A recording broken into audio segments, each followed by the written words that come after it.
దేవుడు ఆదరించి కాపాడునుగాక. ఈ మొదటి లేఖన భాగం చదువుకుందాం. 90వ కీర్తన 1 నుండి 12 వచనాల వరకు ఇలా రాయబడి ఉంది. ప్రభువా, తరతరము నుండి మాకు నివాస స్థలము నీవే. పర్వతమును పుట్టక మునుపు, భూమిని లోకమును నీవు పుట్టుక మునుపు, యుగములో నీవే దేవుడవు. నీవు మనుషులను మట్టికి మార్చుచున్నావు, నరులారా తిరిగి రండని నీవు సెలవిచ్చుచున్నావు. నీ దృష్టికి 1000 సంవత్సరములు గతించినా నిన్నటి వలెనున్నవి, రాత్రి అందులకు జామ వలె ఉన్నవి. వరద చేతనైనట్టు నీవు వారిని పారగొట్టి వేయగా వారు నిద్రింతురు. ప్రొద్దున వారు పచ్చగడ్డి వలె చిగురింతురు. ప్రొద్దున అది మొలిచి చిగురించు, సాయంకాలం అది కోయబడి వాడబడును. నీ కోపం వలన మేము క్షీణించుచున్నాము, నీ ఉగ్రతను బట్టి దిగులు పడుచున్నాము. మా దోషములను నీవు నీ ఎదుట ఉంచుకొని ఉన్నావు. నీ ముఖకాంతిలో మా రహస్య పాపములు కనబడుచున్నవి. నీ ఉగ్రతను భరించుచునే మా దినములను నీవు గడుపుతుంది. నిట్టూర్పు విడిచినట్టు మా జీవితకాలము జరుపుకుందుము. మా ఆయుష్కాలము 70 సంవత్సరములు, అధిక బలమున్న ఎడల 80 సంవత్సరములగును. అయినను వాటి వైభవం ఆయాసమే, దుఃఖమే. అది త్వరగా గతించును, మేము ఎగిరిపోదుము. నీ ఆగ్రహము ఎంతో ఎవరికి తెలియను. నీకు చెందవలసిన భయం కొలది పుట్టు నీ క్రోధం ఎంతో ఎవరికి తెలియను. మాకు జ్ఞాన హృదయం కలిగినట్లుగా చేయము, మా దినములు లెక్కించుటకు మాకు నేర్పము. దేవుడి పరిశుద్ధులను దీవించు. నుంచి ఈ విధముగా రాయబడిన సహోదరులారా, నేను చెప్పినది ఏమనగా రక్తమాంసమును దేవుని రాజ్యమును స్వతంత్రించుకున్న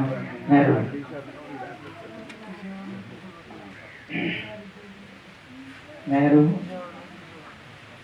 అక్షయం స్వతంత్రించుకున్నది.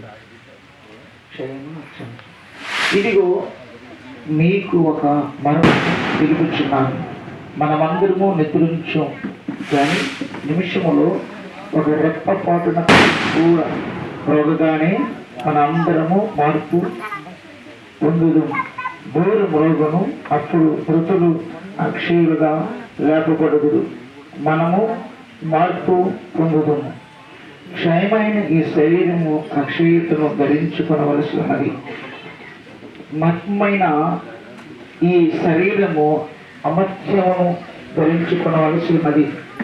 ఈ క్షయమైనది అక్షయతను ధరించుకున్నప్పుడు, ఈ మర్త్యమైనది అమర్త్యమును ధరించుకున్నప్పుడు విజయమందు మరణము మృంగివేయబడును అని రాయబడిన వాక్యము నెరవేరును. మరణమా నీ ఓ మరణమా నీ విజయము ఎక్కడ? ఓ మరణమా నీ ముళ్ళు ఎక్కడ? మరణ ముళ్ళు పాపమును కొన్న ఫలం ధర్మశాస్త్రమే. అయినను మన ప్రభు అయిన యేసుక్రీస్తు మూలముగా మనము జయమును అనుగ్రహించుచున్న దేవునికి స్తోత్రం కలుగునుగాక. ఆమేన్. కాగా నా ప్రియ సహోదరులారా, మీ ప్రయాసము ప్రభువునందు వ్యర్థము కాదని ఎరిగి స్థిరులను కదలని వారును ప్రభు కార్యాభివృద్ధి యందు ఎప్పటికీ ఆసక్తులై ఉందని దేవుడి వాక్యాన్ని దీవించునుగాక.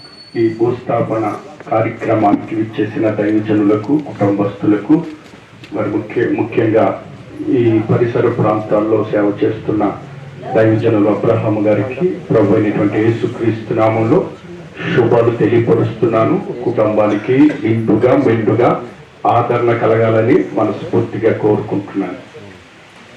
క్రీస్తు శిష్యులు ప్రభునందు నిద్రించిన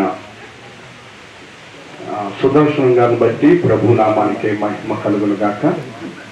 విడిచి వెళ్ళినటువంటి కుటుంబానికి సంపూర్ణమైన ప్రభు అయినటువంటి యేసుక్రీస్తు యొక్క శ్రేష్టమైనటువంటి నామంలో సంపూర్ణమైనటువంటి ఆదరణ కలుగును గాక. మరి సుదర్శనం గారి గురించి చెప్పాలి అంటే, మరి కుటుంబాన్ని ఒంటి చేతి మీద నడిపించబడి కష్టాలు నష్టాలు శ్రమకు ఓర్చి కుటుంబాన్ని ఒక తాటి మీదకి తీసుకొచ్చినటువంటి ఒక గొప్ప వ్యక్తినే చెప్పాలి. అంతకన్నా ముఖ్యంగా ఆయన ప్రభు అయినటువంటి యేసుక్రీస్తు వారిని సొంత రక్షకుడుగా అంగీకరించారు. అంత మాత్రమే కాకుండా తన వంశావళిలో నుండి ఒక శ్రేష్టమైనటువంటి దైవజనుల్ని ఈ లోకానికి కనుపరిచారు. అంతకన్నా గొప్ప విషయం ఏమీ కాదు, అంతకన్నా గొప్ప విషయం ఏమీ లేదు. మరి దీన్ని బట్టి మరి కుటుంబానికి, బంధువులకు, స్నేహితులకు, వీళ్ళని అభిమానించే వారికి చాలా దుఃఖంగా ఉంటుంది. అసలే మరణం అంటే ఏంటి, ఎందుకు మనిషి మరణిస్తాడని ఒక్క నిమిషం నేను చెప్పాలని ఆశపడుతున్నాను. ఒక విత్తనంలో నుండి ఒక చిగురు రావాలి అంటే, ఒక జీవం బయటికి రావాలంటే మొట్టమొదటిగా ఆ విత్తనము భూమిలో పడి చావాలి. చావు లేకపోతే దానిలో నుండి జీవం బయటికి రాదు. అదేవిధంగా సుదర్శనం గారు ఒక విత్తనం లాంటి వారనే చెప్పాలి. ఈ విత్తనం భూమిలో పడి చావాలి. ఆ భూమిలో పడి విత్తనం ఎలాగైతే చేస్తే జీవం ఎలాగైతే వస్తుందో, వీరు ప్రభునందు నిద్రించారు గనుక, ప్రభునందు మృతి పొందారు గనుక ఈయన మృతి జీవాన్ని తీసుకొస్తుంది. ప్రభు అయినటువంటి యేసుక్రీస్తు మహిమ కలిగినటువంటి ఆ మేఘాల మీద వచ్చినప్పుడు మరి ఆయనతో పాటు యేసుక్రీస్తులో ఏమిటి అంటే మరణం. ప్రతి ఒక్క ఈ లోకంలో ప్రతి ఒక్కరికి మరణం సంభవిస్తుంది. కానీ ఆ మరణం ఒక దినాన ప్రభుతో ఈయన వస్తాడు. అయితే ఈయన యొక్క జీవిత చరిత్ర ఏం చెప్తుందంటే, ఈయన యొక్క జీవిత చరిత్ర ఏం చెప్తుందంటే, ఎవరైతే ప్రభువుని నమ్ముకుంటారో, ఎవరైతే యేసు ప్రభుని విశ్వసిస్తారో, సొంత రక్షకుడుగా అంగీకరిస్తారో, వారి బ్రతుకుకు భరోసా కలుగుతుంది అని ఈయన యొక్క సాక్షాత్మైనటువంటి జీవితం. ఇక ఎవరైనా ప్రభు అయినటువంటి యేసుక్రీస్తును నమ్మకపోతే, దేవుని యొక్క వాక్యం ఏం చెప్తుందంటే, ఇంత గొప్ప రక్షణను నిర్లక్ష్యం చేసిన ఎలాగో తప్పించుకోగలం? దైవజనుడు పౌలు చెప్పినట్లుగా బ్రతుకుడు క్రీస్తే చావైతే లాభం అని. ప్రకటన గ్రంథంలో చావు గురించి ఏమనుందంటే, ప్రభువునందు మృతి పొందిన మృతి ధన్యకరమైన దేవుని యొక్క వాక్యం లేఖనాలు సెలవిస్తున్నాడు. భక్తుల యొక్క మరణం దేవుని దృష్టికి విలువగలదని, మరణం ధన్యకరమైనదని లేఖనాలు సెలవిస్తున్నాయి. మరణం గురించి ఎంత గొప్పగా చెప్పగలుగుతున్నామంటే కారణం ఒక్కటే, ఈయన మారు మనసు పొంది ప్రభువుని నమ్ముకున్నాడు.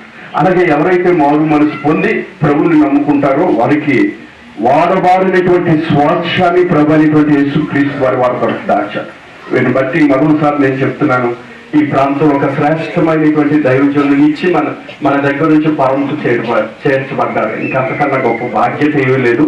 విడిచి వెళ్ళినటువంటి ఈ కుటుంబానికి దేవుడు మెండుగా ఆదరణ కలగాలని మనస్ఫూర్తిగా కోరుకుంటున్నాను. ఈ చిన్న మాటలు ఈ కుటుంబానికి, విలువారికి ఆదరణ కలిగించును గాక.